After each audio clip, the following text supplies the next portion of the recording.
हर्षित landmark, सपनों का घर जैसा आप चाहते हैं हम बनाते हैं। 1, 2 एवं 3 BHK ready position flats. Call 9827321321।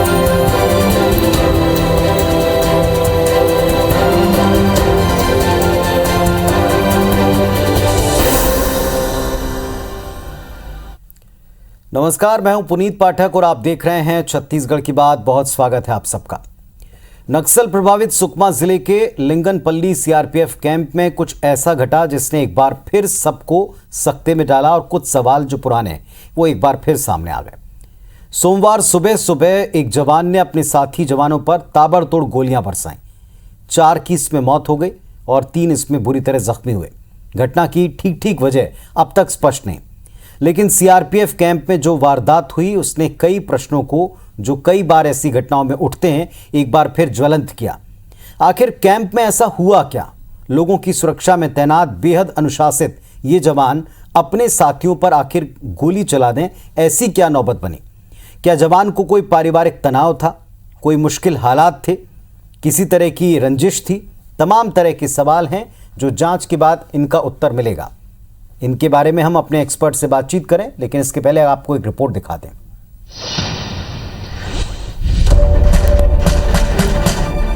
Sukma में सीआरपीएफ कैंप में फायरिंग। साथी जवान ने अपनों पर तानी AK-47। घटना के बाद रायपुर तक हड़कंप। ये तस्वीरें सुकमा के लिंगनपल्ली कैंप की हैं, जहां सोमवार सुबह हाहाकार मच गया।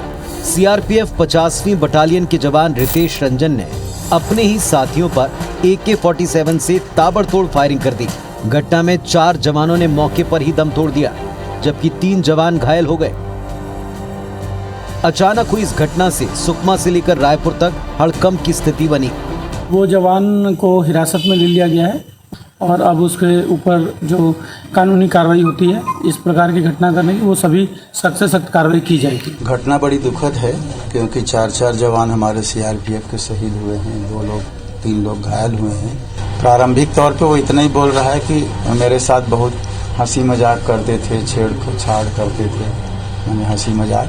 बहुत दुर्भाग्यजनक घटना और ये बेहद ही दुखद है। फिलहाल आरोपी जवान से पूछताछ चल रही है।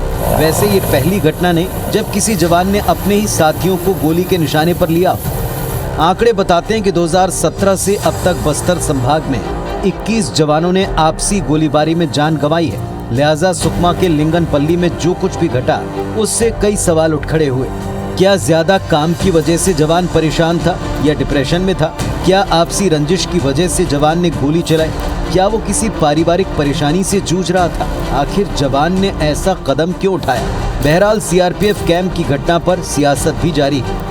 वे तनावग्रस्त हो गए हैं तो उनकी चिंता भी होनी चाहिए और उनको समय समय पर वहाँ से चेंज भी करते रहना। परिवार से दूर रहने के कारण थोड़ी बहुत बिगड़ जाती है, तो जिसके कारण इस ढंग से घटनाओं को अंजाम देते हैं। तो हर स्तर से उनको क्या सुविधाएं दे सकती है उसके लिए सरकार प्रयास कर रही है। 4 सालों में 21 जवानों की मौत, वो भी अपने ही साथियों की गोली से। इन घटनाओं को नजरअंदाज करना इतना आसान भी नहीं है।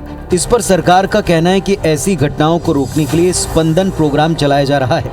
औसतन हर साल 200 जवान मनोवैज्ञानिक तौर पर काउंसलिंग लेते हैं। आंकड़े बताते हैं कि 65,000 से अधिक जवान जो बस्तर संभाग में तैनात हैं, उनमें हर साल 200 जवान विभिन्न मनोवैज्ञानिक परेशानियों से ग्रसित हैं, लेकिन प्रशिक्षण के बाद उनकी स्थिति अपने आप बेहतर हो जाती है।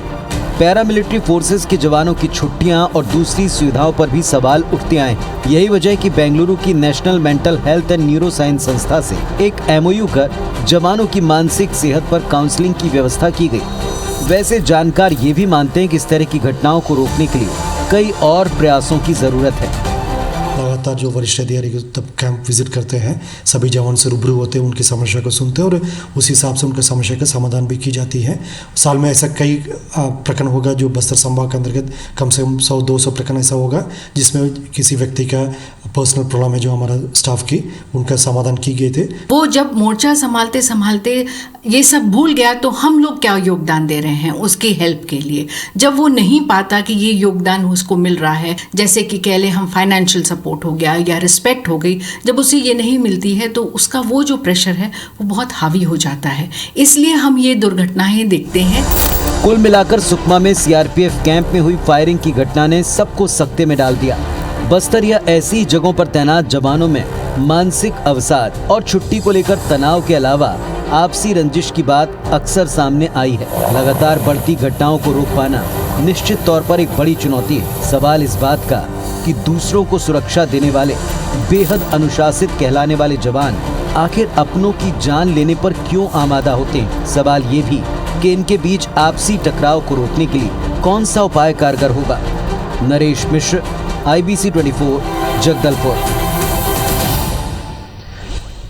तो 4 साल में 21 जवानों की मृत्यु अपने साथियों की गोलीबारी में हुई है। हर घटना अलग है, हर घटना के कारण अलग अलग हो सकते हैं, लेकिन क्या इन सब के पीछे अगर आप निचोड़ निकालें तो कोई तनाव, कोई किसी भी तरीके का प्रेशर या किसी तरह के मनोस्थिति जिसको लेकर के अभी एक स्पंदन नाम का कार्यक्रम भी चलाया जा रहा है, क्या ये पर्याप्त है? ऐसे कई सवाल इस घटनाक्रम के बाद फिर सामने आए हैं।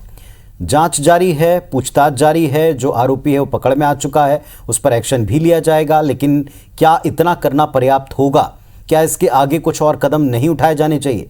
क्या हम फिर से एक नई घटना के बाद इन्हीं सवालों से जूझेंगे?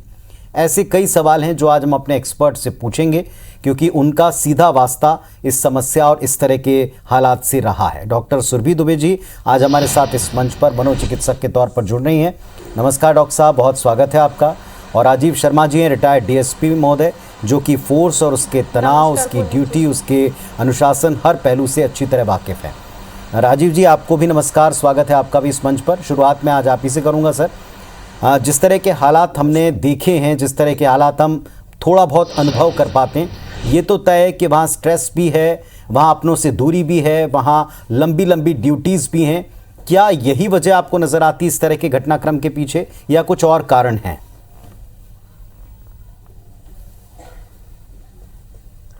देखिए, ये पैरामिलिट्री फोर्सेस जो खासकर बस्तर क्षेत्र में या बहुत दूर सुदूर क्षेत्रों में पदस्थ हैं जी, और ये अलग अलग विभिन्न क्षेत्रों से आते हैं, और ज्यादातर जो लोग उसमें पोस्टेड हैं सिपाही या नीचे पदों पे, वो लोग सभी अर्बन इलाकों से रिप्रेजेंट करते हैं। तो वहां पे बहुत रिमोट होने की वजह से उनको मानसिक रूप से काफी अवसाद में होते हैं। उन मानसिक अवसादों के लिए, उनसे उबारने के लिए हालांकि बहुत प्रयास करती सरकारें और हमारी जो संस्थाएं हैं पैरामिलिट्री फोर्स के ऑफिसर, लेकिन वो पर्याप्त नहीं हो पाती। शायद इन्हीं कारणों से ये घटनाएं होती हैं। ये पैरामिलिट्री फोर्सेस की जो परिस्थितियां रहती हैं, और जिला पुलिस बल या स्टेट पुलिस दोनों अलग अलग विभिन्न कंडीशनों में काम करती हैं। बस्तर क्षेत्र में तो दोनों फोर्सेस जो हैं वो करीब करीब एक ही परिस्थितियों में काम करती हैं, लेकिन मानसिक अवसाद जैसे जैसे परिस्थितियां बदलते जा रही हैं उनका बढ़ता चला जा रहा है, और उसके अनुरूप हमारा जो प्रयास है वो उसके अनुरूप नहीं हो पाता। इन घटनाओं के बहुत से ऐसे कारण इसीलिए होते हैं। हालांकि हर घटनाएं अपने में एक नया कारण लिए हुए होती हैं, लेकिन इनसे कम्युनिकेशन गैप, इनकी मानसिक अवस्था का लगातार मॉनिटरिंग नहीं होना, वरिष्ठ अधिकारियों से इनके लगातार संपर्क नहीं होना, अवकाश वगैरह तो एक सामान्य सा कारण है, लेकिन अवकाश अब बहुत ज्यादा महत्वपूर्ण इसलिए नहीं रहा क्योंकि बहुत घटनाओं के बाद हमारी फोर्सेज में काफी परिवर्तन भी आए हैं, लेकिन ये परिवर्तन पर्याप्त नहीं है। इसमें लगातार इसको समीक्षा करने की जरूरत है, लगातार इसमें मनोचिकित्सक लोगों के इन्वॉल्व होने की, सीनियर ऑफिसर्स लोगों की, इनके मनोबल को बढ़ाने वाली बहुत सी प्रक्रियाएं हैं, जैसे योग है, ध्यान है, और भी बहुत सारी चीजें हैं। हालांकि इन सब के लिए प्रावधान जरूर है, लेकिन उन प्रावधानों का पालन जो है वो जैसा होना चाहिए वैसा नहीं देखने में आता है। तो इसके ऊपर काफी प्रयास करने की जरूरत है। हमारे साथ में डॉक्टर सुरभि जी हैं। डॉक्टर सुरभि, आपने ये पूरा प्रकरण देखा होगा, और इस तरह हमने जो अभी आंकड़े भी दिखाए कि 4 साल में 21 जवान अपनी साथियों की गोली का शिकार हुए हैं। कोई भी सामान्य परिस्थिति में सामान्य व्यक्ति सोच भी नहीं सकता कि जिसके साथ आप काम करते हैं, जिसके साथ आप उन्हीं कठिन परिस्थितियों में जिसमें आप हैं वही आपके साथियों की भी हैं, और ऐसे में आप सोते हुए अपने साथियों के ऊपर गोलियां चला दें और ताबड़तोड़ गोलियां चलाएं, कुछ लोग बचें, वो भी अपनी वजह से भागकर जान बचा पाएं। ये हालात क्या रहे होंगे, किस तरह का तनाव रहा होगा?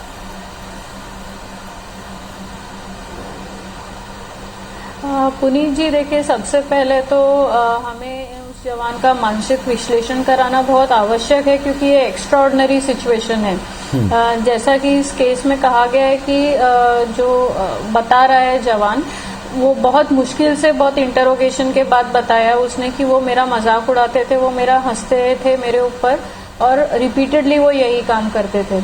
तो इसमें कहीं ना कहीं एक हमें देखने को मिल रहा है कि ये सामान्य मानसिक अवस्था जवान की नहीं रही होगी। अब ये क्यों इस तरीके से हुआ है, तो इसमें काफी सारे कारण आ सकते हैं। या तो जवान इतना प्रेशराइज्ड फील कर रहा होगा कि उस समय उसकी सोचने समझने की या जजमेंट जो है वो पुअर हो गया कि मेरे इस एक्शन से कॉन्सिक्वेंसेस क्या होंगे। तो या तो वो काफी लंबे समय से अवसाद में रहा होगा और वो उन बातों को भी गलत मतलब निकालने लगा जो सामान्य रूप से लोग बोलते हैं। तो इसको हम साइकोटिक या माइक्रोसाइकोटिक एपिसोड्स बोलते हैं। या इम्पल्सिविटी बहुत बढ़ जाती है। इम्पल्सिविटी बढ़ने का मतलब है कि हम बिना सोचे समझे कुछ ऐसे काम कर देते हैं जिसके बारे में हमको समझ नहीं आता कि इतना ज्यादा उसका प्रभाव पड़ सकता है। कई लोग जो रहते हैं वो हमने देखा है कि वो नशे के आदी होते हैं। तो या तो नशे की लत में, नशा लेकर इंटॉक्सिकेशन में, या नशा उतरने की अवस्था में जिसे हम विड्रॉल बोलते हैं, उस समय भी नशे के इन्फ्लुएंस में रह के वो ऐसी हरकतें करते हैं जिनका उनको आभास नहीं रहता कि ये क्या हो सकता है। तो इसमें हमें विश्लेषण करना बहुत आवश्यक है। स्ट्रेस में भी कई बार इतनी चरम सीमा पे स्ट्रेस पहुंच जाता है कि दिमाग पे वो बुरा असर हो सकता है। कई बार एंजाइटी भी इतनी ज्यादा हो जाती है कि हमें समझ नहीं आता कि एंजाइटी में इंसान आगे बढ़कर क्या कर रहा है। तो इनका मानसिक विश्लेषण कराना और रूटीनली कराना बहुत आवश्यक सिचुएशन बनती जा रही है। जी राजीव जी, आपका फोर्स के साथ में एक लंबा कनेक्शन रहा है। आप उन परिस्थितियों को भी भली भांति समझते हैं जिन हालात में जवान रहते हैं। लेकिन जवानों को लेकर सिविलियंस दो बातें बहुत अच्छी तरह समझते हैं, चाहे किसी भी फोर्स के जवानों। पहली चीज़ कि उनकी ड्यूटी आवर्स इतने हैं कि जितना सामान्य से हम इसे दोगुना तेगुना कहें, जब तक उनका टास्क खत्म नहीं हो तब तक उनको अपनी जगह से हटना या हिलना तक नहीं है। नंबर दो कि वो बेहद डिसिप्लिन होते हैं। आम लोग अपनी बातें कह सकते हैं, अपनी बातें खुलकर प्रकट कर सकते हैं, लेकिन ना तो उनके पास अपने चंद साथियों के अलावा कोई है जो खुद भी उन्हीं हालात में, और ना ही वो बाहर इतना कम्युनिकेट कर सकते हैं क्योंकि डिसिप्लिन में रहते हैं। क्या ये दो फैक्टर ऐसे हैं कि जिसको बार बार रिव्यू करना या उनसे कम्युनिकेट करने के लिए भी कुछ लोगों को अपॉइंट करना या एक व्यवस्था बनाना बहुत ज़रूरी है? बिल्कुल बिल्कुल सही आपने बोला। ये दोनों बातें बिल्कुल आपने ऑब्जर्व किया है वो बहुत सही है कि एक तो बहुत ड्यूटी आवर्स बहुत ज्यादा रहते हैं, बहुत ज्यादा दबाव में इन लोग जितने कर्मचारी हैं, खासकर अधीनस्थ कर्मचारी जो नीचे वाले हिस्से के कर्मचारी हैं, ये बहुत वर्किंग आवर्स इनके बहुत ज्यादा हैं और बहुत तनाव में रहते हैं। पैरामिलिट्री फोर्सेज में या हमारे स्पेशल फोर्सेज जो होते हैं वो तो खाने वाने के लिए उनको पर्याप्त समय भी मिलता है और उनको उनका सिस्टम है खाने में। जो जिला बल के कर्मचारी हैं उन लोगों को तो खाने का भी ना तो कोई सिस्टम है और ना उसके ऊपर बहुत ज्यादा अभी भी ध्यान दिया जाता है क्योंकि ड्यूटी आवर्स इतने ज्यादा होते हैं। तो और दूसरी चीज जो आपने बोली कि ये अपनी जो समस्याएं हैं वो किससे शेयर करें। अनुशासन की वजह से इनका वरिष्ठ अधिकारियों के साथ बहुत कम कम्युनिकेशन रहता है और जो साथी हैं वो सब अलग अलग जगह से आए, हम उम्र लोग। देखिए, कोई भी आदमी अपनी समस्या अपने से बड़े से या जो ज्यादा जानकारी रखता है उसके साथ ही शेयर करेगा तो उसको सॉल्यूशन मिल सकता है। ज्यादातर लोग जो है वो अपने केवल हम उम्र के या हम साथियों से सॉल्यूशन को खोजने की कोशिश करते हैं, तो वो उनको मिल नहीं पाता है। उसकी वजह से अपने आप वो फ्रस्ट्रेट होते चले जाते हैं, उनको सही रास्ता दिशा नहीं मिल पाती।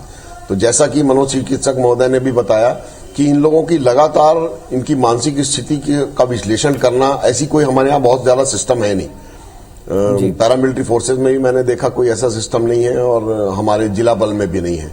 तो ये कोई ना कोई ऐसा सिस्टम डेवलप होना चाहिए। डॉक्टर्स तो रहते हैं लेकिन उन लोग भी ये चीजों को नहीं करते। अभी जो घटना हुई है उसमें इस आदमी की मानसिक दशा का अनुमान उसके साथी लोग नहीं लगा पाए, ना उसके अधिकारी लगा पाए, इसीलिए ये घटना का परिणाम हुआ। ऐसे कई घटनाएं हैं। जरूर वो इस घटना, इतनी बड़ी घटना करने से पहले वो जरूर अवसाद में रहा होगा, उसकी फिजिकल कंडीशन ऐसी रही होगी, ऐसी बह की बातें किया होगा, लेकिन उसको ऑब्जर्व कोई नहीं कर पाया।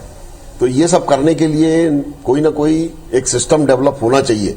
अभी जब वर्तमान परिस्थितियों में जब नए नए तरीके से मानसिक अवसाद उत्पन्न हो रहे हैं तो हमारे को सारे पुराने तरीके छोड़ के नए तरीके भी फोर्सेस को अडॉप्ट करने पड़ेंगे इनसे दूर करने के लिए।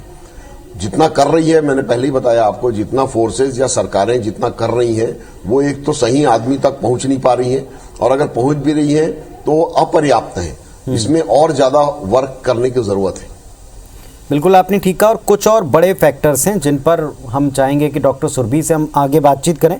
एक छोटा सा ब्रेक लेते हैं। ब्रेक के बाद ये कि एक और आंकड़ा है डॉक्टर साहब जो आपके साथ में हम शेयर करेंगे कि 65,000 की अगर फोर्स किसी एक इलाके में तैनात है तो उसमें एक स्पंदन नाम के कार्यक्रम के जरिए केवल 200 जवान जो हैं वो अपनी समस्या लेकर खुद आगे आते हैं।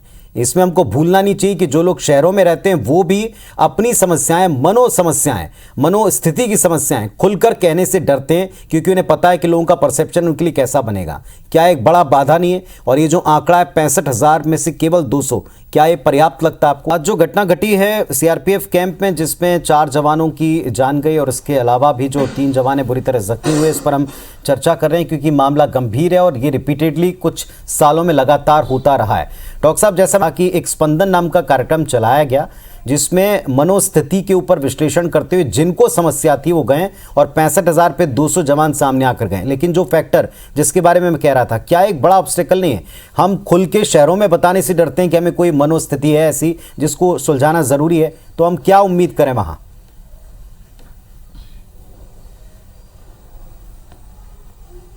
पुनीत जी, ये जो एक ठप्पा लग गया है कि मनोवैज्ञानिक कोई समस्या हो तो वो पागल ही है, ये एक बहुत बड़ा स्टिग्मा है और इसे हमें हटाना आपके माध्यम से, मीडिया के माध्यम से बहुत आवश्यक है। क्योंकि जिस तरह से फिजिकल हेल्थ इम्पोर्टेंट है उससे कहीं ज्यादा इम्पोर्टेंट मेंटल हेल्थ इम्पोर्टेंट है कि अगर आप मेंटली फिट रहेंगे तो आप हर वो काम कर सकते हैं जो आपकी क्षमता से परे है। और इसका दुर्भाग्यपूर्ण एक असर हम अभी देख ही रहे हैं कि जहां मेंटल हेल्थ निग्लेक्ट हुई तो वहां पे अबोध इतने सारे जवानों की एक हमें बलि चढ़ानी पड़ी, जिसमें एक तरह से देखा जाए तो सरकार का मैन पावर का नुकसान तो हुआ ही, साथ में इतना जो पैसा खर्चा हुआ उनकी ट्रेनिंग पे, उनके हर चीज पे, और परिवारों का नुकसान हुआ। परिवारों में ओनली अर्निंग मेंबर्स रहे होंगे वो लोग, तो उनका भी एक तरीके से बहुत बड़ा हम देशवासियों का नुकसान हुआ है। जो हमें एक फोकस करना चाहिए कि टर्शरी सेंटर्स जैसे हैं उनमें तो साइकियाट्रिस्ट अवेलेबल हैं, but primary health care setup में साइकियाट्रिस्ट अवेलेबल हो या साइकोलॉजिस्ट अवेलेबल हो तो उससे लोगों का अप्रोच बहुत बढ़ जाता है। इसको हम किस तरीके से बढ़ा सकते हैं? हमारी छत्तीसगढ़ गवर्नमेंट इसमें कई तरीके से पहल कर ही रही है, जैसे आपने कहा स्पंदन, उसी तरीके से निम्हांस के माध्यम से मेडिकल ऑफिसर्स को, आशा वर्कर्स को ऑनलाइन ट्रेनिंग दी गई है, पर क्या वो पर्याप्त है? तो मैं कहूंगी नहीं, क्योंकि वो जस्ट एक ऑनलाइन ट्रेनिंग है, तो वो आइडेंटिफाई करके रेफर कर सकते हैं, पर ट्रीटमेंट एक जो है वो बहुत आवश्यक है, सही माध्यम से ट्रीटमेंट करना। तो उसके लिए हर मेडिकल कॉलेज लेवल पर आपको पोस्ट ग्रेजुएट सीट स्टार्ट करना वो एक अहम मुद्दा है जिसे मुझे लगता है सीरियसली सोचना चाहिए, क्योंकि अभी भी हिंदुस्तान में लगभग 6 से 7 हजार साइकियाट्रिस्ट ही हैं। तो आप सोच सकते हैं कि इतनी बड़ी पॉपुलेशन में अगर 7 हजार साइकियाट्रिस्ट हैं तो पर पेशेंट कितना उसका लोड बढ़ जाता होगा। सही। और इनके लिए ऐसा भी नहीं कि ये किसी ऐसे टेस्ट के द्वारा कि 5 मिनट में आपने कोई स्कैन किया और आपको पता लग जाए। इसमें डिस्कशन करके, लंबे सेशंस करके आप पता लगा सकते हैं। और इतना समय क्या इतने चिकित्सक और इतना समय हम दे पा रहे हैं, ये भी एक बड़ा विषय है। राजीव सर, एक सबसे इम्पॉर्टेंट बात ये कि हम सिविलियंस के मन में, आम लोगों के मन में एक बड़ा रिस्पेक्ट है फोर्सेस के प्रति, जवानों के प्रति कि बड़े डिसिप्लिन्ड हैं, फिट हैं, फाइन हैं, लेकिन शारीरिक फिटनेस के साथ साथ मानसिक फिटनेस का जांच होना, उसके लिए भी बाकायदा ट्रेनिंग के बाद और ट्रेनिंग, अगले स्टेप पर जाकर फिर और चेक करना कि क्या मेंटल स्टेटस है, क्या अब इसकी ज़रूरत महसूस नहीं होती? देखो, बिल्कुल इसकी बहुत ज़रूरत महसूस होती है और ये होना भी चाहिए, लेकिन जैसा कि मैंने विशेषज्ञ जो है, साइकेट्रिस्ट जो है लोग हैं, ये बहुत कम है जैसा बताया विशेषज्ञ ने, लेकिन ऐसा है नहीं। हमारे यहाँ जो सुपरवाइजरी ऑफिसर्स हैं, एक तो अधीनस्थ कर्मचारी हैं जिन लोग काम करते हैं और उनको सुपरवाइज उनको सुपरवाइज करने के लिए जो हमारे सुपरवाइजरी ऑफिसर्स हैं, वो इस रोल को बहुत जी सर जी कहें सर, सुन रहे हैं हम आपको। तो सुपरवाइजरी ऑफिसर्स जो हैं इस काम को बहुत भली भांति हमारे यहाँ, हाँ, ये सुपरवाइजरी ऑफिसर बहुत भली भांति इस काम को कर सकते हैं हमारे फोर्सेज में, चाहे वो पैरामिलिट्री फोर्सेज हो चाहे प्रादेशिक बल हो। लेकिन वो जो है उसमें कहीं कमी मेरे को समझ में आती है, क्योंकि उनको जो ट्रेनिंग सेंटर्स में जो ट्रेनिंग देते हैं, उनको लगता है कि हम केवल फोर्सेस के ऊपर उनको नियंत्रण करने के लिए बने हैं। केवल उनको नियंत्रण करने से काम नहीं चलेगा, ये उनकी जो व्यक्तिगत समस्याएं हैं, उनके मानसिक अवसाद हैं, उनको मोटिवेशन है, उनका काउंसलिंग है, ये काम भी हमारे सुपरवाइजरी ऑफिसर बाखूबी कर सकते हैं, क्योंकि वो उनके इतने नजदीक में रहते हैं। लेकिन उस ओर उनका जो कंसंट्रेशन है या उनका ध्यान है वो बहुत कम होता है। उसका कारण यही है जो मेरे को समझ में आया कि उनको ये नहीं लगता कि ये हमारा, इट इज आवर जॉब, ये हमारा काम नहीं है। कुछ इसमें अधिकारी जो इसको समझते हैं और वो लोग काफी लोकप्रिय भी होते हैं और वो हमारे लिए, फोर्स के लिए बहुत उपयोगी होते हैं। तो जो पब्लिक समझती है कि पुलिस के जवान काफी फिट रहते हैं, अपने आप को फिट रखना, पुलिस और लोगों की नजरों में अपने आप को सर्वश्रेष्ठ साबित करने के लिए भी एक्स्ट्रा मशक्कत करनी पड़ती है फोर्स को। ये सब चीजें मिलके इतनी उसके ऊपर दबाव कर्मचारी आ जाता है। अच्छा, हमारे यहाँ जो सिस्टम है उसकी वजह से काउंसलिंग की कोई ज्यादा व्यवस्था नहीं है। काउंसलिंग में वो अपनी जो समस्याओं को बहुत अच्छे तरीके से ना तो वो बोल पाते हैं, ना अपन उनको समझा पाते हैं। विभाग से जुड़ी हुई समस्या नहीं होती, उनकी व्यक्तिगत समस्या होती है, लेकिन उस व्यक्तिगत समस्या को भी समझा। मैंने कई बार ऐसे घटना देखे हैं कि अब यूपी में या बिहार में कहीं उनका जमीन का घरेलू झगड़ा है, उसकी वजह से उसने यहाँ पे वारदात कर ली या अपने आप को मार लिया या गुस्से में कहीं गोली चला दी, उसका साथी मर गया। तो उनकी जो पारिवारिक समस्या है उसको एक आध बार ऐसा हुआ है, उदाहरण के तौर पे, कि अधीनस्थों ने वहां के वरिष्ठ अधिकारियों को पत्र लिखा है तो रिस्पांस मिला है, लेकिन वो केवल पेपर में छापने या उसके लिए ही पर्याप्त है। वस्तुतः जो उनकी व्यक्तिगत समस्या है उसके ऊपर भी ध्यान देने के लिए कोई ना कोई एसओपीज ऐसे होने चाहिए कि पैरामिलिट्री फोर्सेस, मिलिट्री फोर्सेस और पुलिस बल के जो जवान हैं जो घर से दूर रह के काम करते हैं, उनके लिए कोई ना कोई ऐसा प्रोविजन होना चाहिए कि उनकी समस्याओं को तत्काल और बहुत सार्थक ढंग से निराकरण करें। उससे भी उनके मानसिक दबाव को काफी हद तक कम किया जा सकता है। जी डॉक्टर साहब, क्या सलाह आपकी रहेगी फोर्सेस को लेकर, इस तरह की घटनाओं की रोकथाम को लेकर? एक कम्युनिकेशन की बात हम कर रहे हैं, एक हम लगातार काउंसलिंग की बात कर रहे हैं, क्या आपकी तरफ से सजेशन है?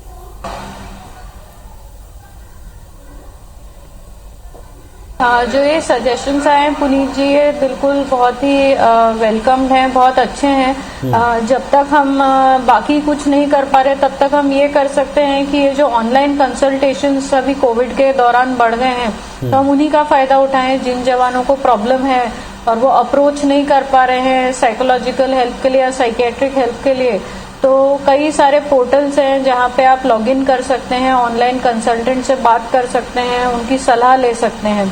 तो मुझे लगता है ये सारी चीजें फोर्सेस को जो है, जो उनके हेड हैं, उन लोगों को ये कोऑर्डिनेट करना चाहिए कि जैसे आप ये सुकमा का देख लीजिए, सुकमा से जो नियरेस्ट आपको सेंटर पड़ता है वहां पे अगर हम ऑनलाइन कंसल्टेशंस फैसिलिटेट करा दें हमारे जवानों के लिए, तो वो इजी भी हो जाएगा। जवान को भी कहीं नहीं जाना है, अपने फोन से वो बात कर सकते हैं, स्पेशलिस्ट से कांटेक्ट कर सकते हैं।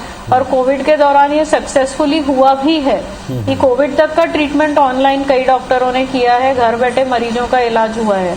तो इस तरीके से मुझे लगता है एक शुरुआत जरूर होगी, और जहां शुरुआत हो जाएगी तो आगे बढ़ के ये एक अच्छा एक प्लेटफॉर्म रहेगा। जवानों को लेकर एक दर्जा, एक रुतबा, एक उनकी इमेज हम सबके आंखों में, लेकिन वो भी इंसान है और एक टफ सिचुएशन में काम करने वाले साथियों के बीच में उनकी परिस्थितियों को समझना आवश्यक है।